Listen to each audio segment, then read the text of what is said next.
Hello student, हम लोग class 9th का 4th चैप्टर पढ़ रहे थे। ठीक है, जिसमें हम लोग ने उसके बेसिक कंसेप्ट्स को देख लिया था। जितने भी चैप्टर नंबर 4 में बेसिक कंसेप्ट है उसको हम लोग ने पिछले वीडियो में देख लिया था। इस वीडियो में हम लोग प्रश्नावली 4.1 से सॉल्व करेंगे। ठीक है, प्रश्नावली 4.1 का क्वेश्चन नंबर 1 क्या है? एक नोटबुक की कीमत एक कलम की कीमत से दोगुनी है। ठीक है, इस कथन को निरूपित करने के लिए दो चर वाले रैखिक समीकरण लिखिए। देखिए, एक नोटबुक की कीमत एक कलम की कीमत से क्या है? दुगुनी है। ठीक है, तो हमें सबसे पहले क्या करना होगा? नोटबुक की कीमत और कलम की कीमत को कुछ मानना पड़ेगा। कोई ऐसे चर, दोनों अलग अलग है इसलिए अलग अलग चर मानना पड़ेगा, क्योंकि इसमें बोला भी है क्लियरली इस कथन को निरूपित करने के लिए दो चर वाले रैखिक समीकरण ज्ञात कीजिए। तो ठीक है, हम सबसे पहले मान लेते हैं, माना नोटबुक की कीमत x है। ठीक है, माना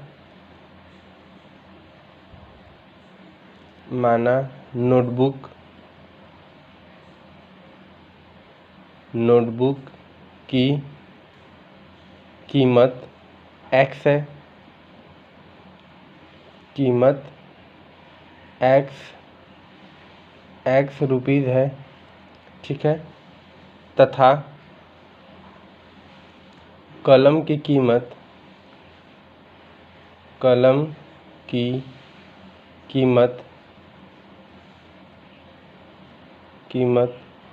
रुपीज़ है।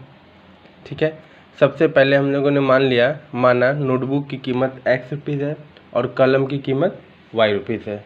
ठीक है, फिर प्रश्न के अनुसार प्रश्न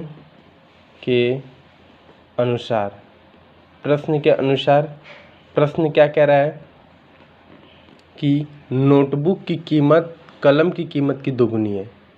इसका क्या मतलब है कि नोटबुक की कीमत ज़्यादा है किससे? कलम की कीमत से। तो जब भी हम समीकरण को लिखते हैं तो सबसे पहले जो बोले उसको लिख लीजिए। तो नोटबुक की कीमत बोल रहा है, नोटबुक हमने क्या माना है? x, तो लिख लेते हैं x। नोटबुक की कीमत कलम की कीमत, तो यहाँ पे कलम की कीमत लिख लीजिए। सबसे पहले नोटबुक लिख लीजिए, फिर क्या लिख लीजिए? कलम, क्योंकि नोटबुक और कलम के बीच में तुलना हो रही है।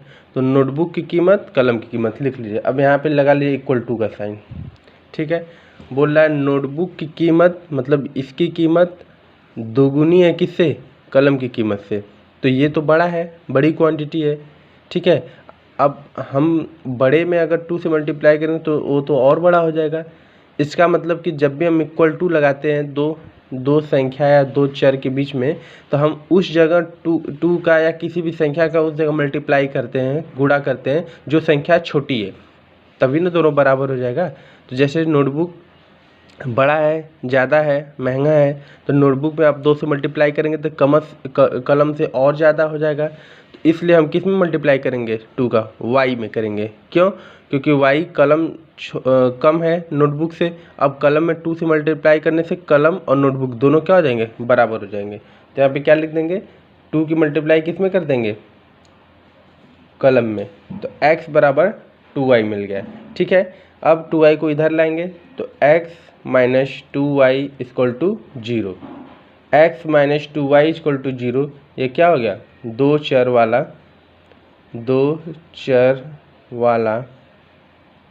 रैखिक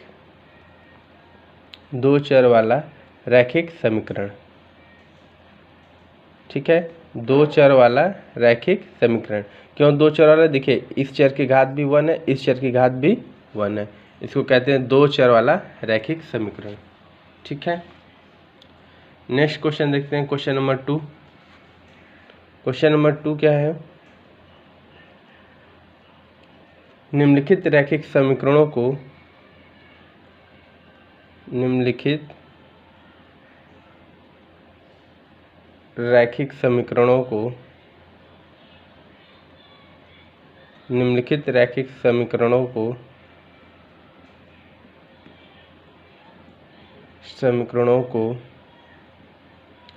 ax plus B Y plus C equal to 0 के रूप में रूप में व्यक्त कीजिए। ठीक है, ax plus B Y plus c के रूप में व्यक्त कीजिए और प्रत्येक स्थिति में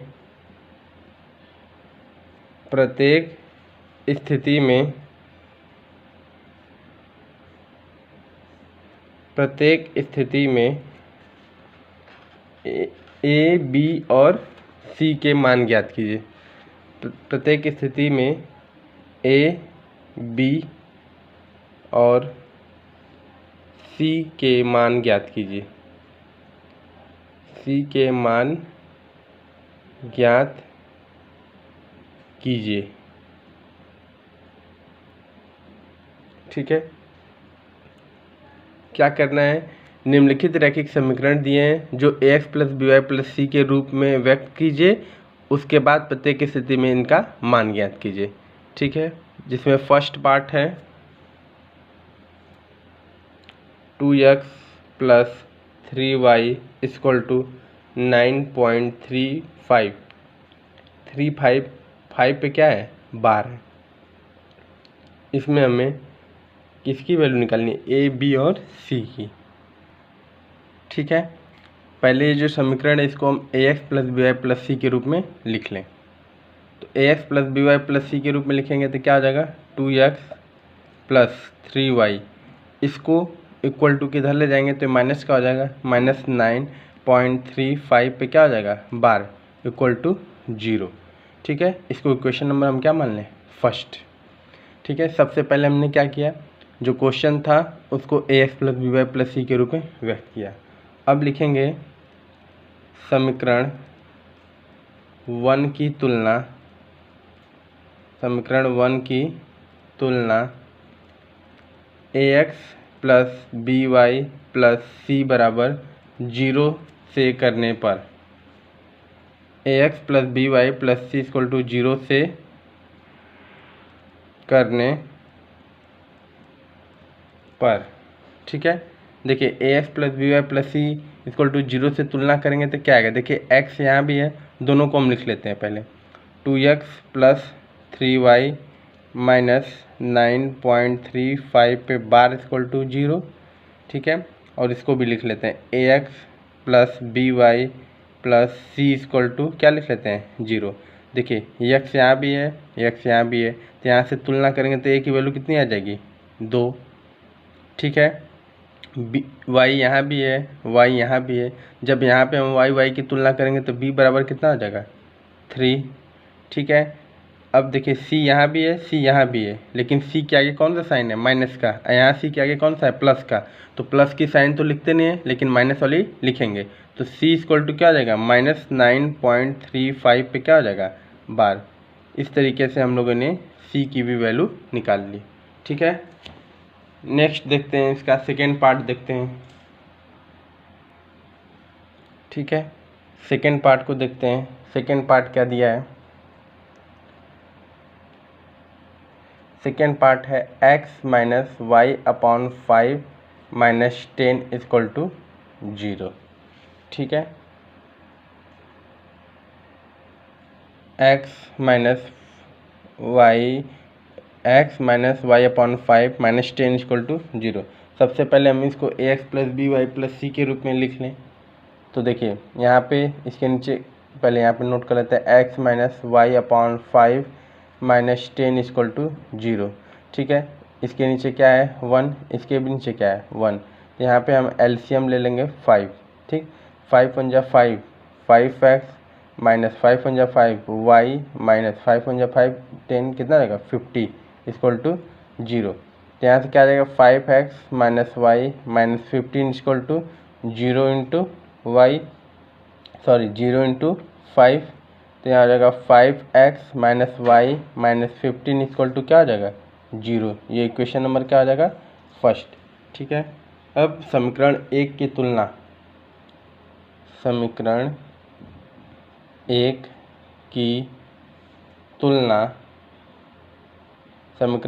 की तुलना ax plus B Y plus C equal to 0 से करने पर। ठीक है। समीकरण 1 की तुलना ax plus B Y plus C equal to 0 से करने पर, तो देखिए दोनों समीकरण को लिख लेते हैं। 5x minus Y minus 15 equal to 0, यहाँ पे ax plus B Y plus C equal to 0 लिखने पर, देखिए x की तुलना x से करेंगे तो a की वैल्यू कितनी आ गई 5, ठीक है। y की तुलना y से करने पर, तो देखिए y का गुणांक क्या है -1, यहाँ पे y का गुणांक क्या है b, तो b इक्वल टू क्या आ जाएगा -1, ठीक है। फिर c का गुणांक 1 और यहाँ पे c का गुणांक c -50 है, तो c की वैल्यू कितनी हो जाएगी -50। इस तरीके से हमने इस क्वेश्चन का सेकेंड पार्ट को भी सॉल्व कर लिया, ठीक है। नेक्स्ट पार्ट देखते हैं, थर्ड नंबर।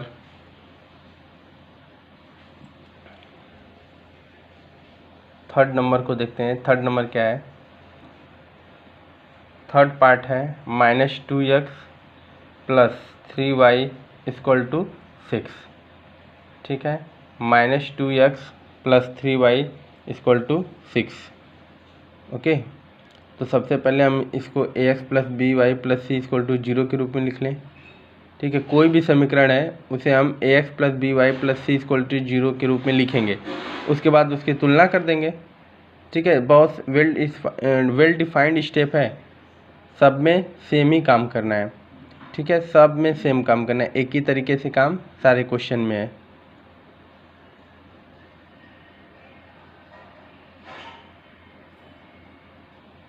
तो देखिए -2x प्लस 3y, 6 को जब इधर लाएंगे तो -6 इक्वल टू क्या आ जाएगा 0, इक्वेशन नंबर फर्स्ट, ठीक है।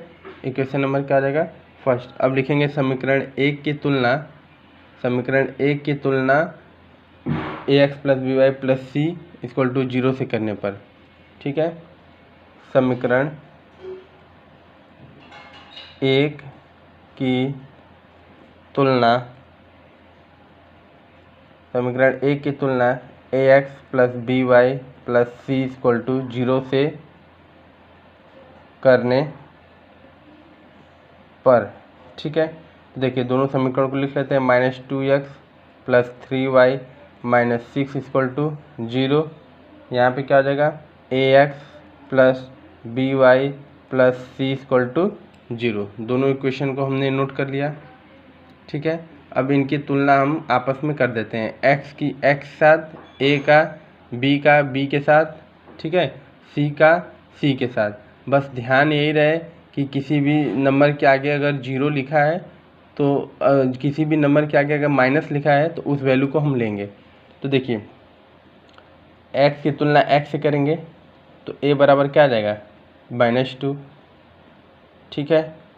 y की तुलना y से करेंगे तो b इक्वल टू क्या आ जाएगा 3, ठीक है। c इक्वल टू क्या आ जाएगा -6। इस तरीके से इस क्वेश्चन का हमने थर्ड पार्ट को भी सॉल्व कर लिया। नेक्स्ट पार्ट देखते हैं, फोर्थ नंबर है x इक्वल टू 3y, ठीक है। x इक्वल टू 3y, तो देखिए x इक्वल टू 3 है तो 3y को उधर लाइए तो x minus 3y equal to क्या आ जाएगा 0, इक्वेशन नंबर फर्स्ट, ठीक है। अब लिखेंगे समीकरण 1 की तुलना, समीकरण 1 की तुलना ax plus B Y plus C equal to, ठीक है, 0 से करने पर, अब दोनों क्वेश्चन को लिख लेते हैं। x minus 3y equal to 0 और ax plus B Y plus C equal to 0, ठीक है। जब इनकी तुलना करेंगे तो देखिए x की तुलना x से करेंगे तो x का गुणांक क्या है 1, तो a इक्वल टू क्या हो गया 1, ठीक है। y की तुलना y से करेंगे तो b का इस y का गुणांक क्या है -3, तो b की वैल्यू क्या आ जाएगी -3।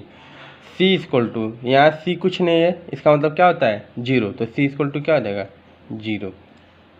इस तरीके से फोर्थ पार्ट हमने सॉल्व कर लिया।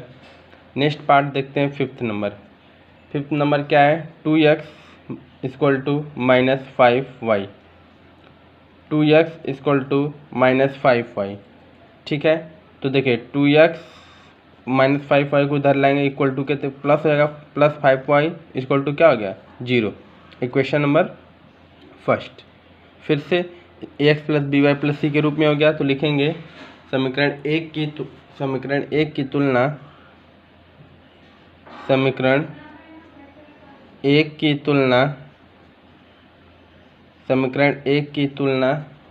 ax + by + c = 0 से करने पर, ठीक है। तो देखिए दोनों इक्वेशन को लिख सकते हैं 2x + 5y = 0, यहाँ पे लिख सकते हैं ax + by + c = 0। दोनों देखिए ax + by + c के रूप में हो गया, ठीक है।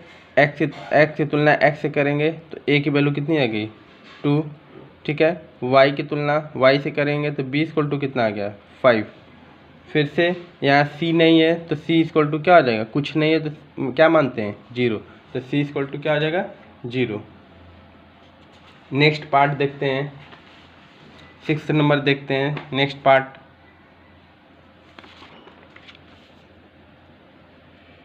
नेक्स्ट पार्ट 6 नंबर देखते हैं। 6 नंबर क्या है, 3x + 2 = 0, ठीक है। 3x + 2 = 0, तो ये तो ax + by + c के रूप में है। 3x + 2 = 0, इसको क्या मान लेते हैं इक्वेशन नंबर फर्स्ट। अब लिखेंगे समीकरण एक की तुलना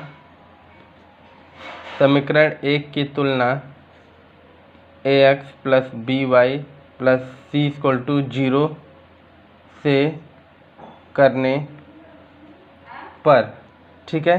तो दोनों को इक्वेशन लिख 3x + 2 = 0, ax + by + c = 0। इससे तुलना करेंगे, x की तुलना x से करेंगे तो a = क्या आ जाएगा 3, y की तुलना y से, तो यहाँ तो y है ही नहीं, तुलना करने के लिए है ही नहीं, इसका मतलब y की वैल्यू किस में हुआ होगा 0 में, ठीक है। तो y का गुणांक क्या रहा होगा 0, तभी y नहीं है, तो इसका मतलब यहाँ पे b की वैल्यू क्या हो जाएगी 0। जब कोई चीज़ नहीं रहता है तो वह 0 रहता है, चाहे वो a हो, चाहे b हो, चाहे c हो। अब यहाँ पे c है, यहाँ 2 है, तो c = क्या हो गया 2।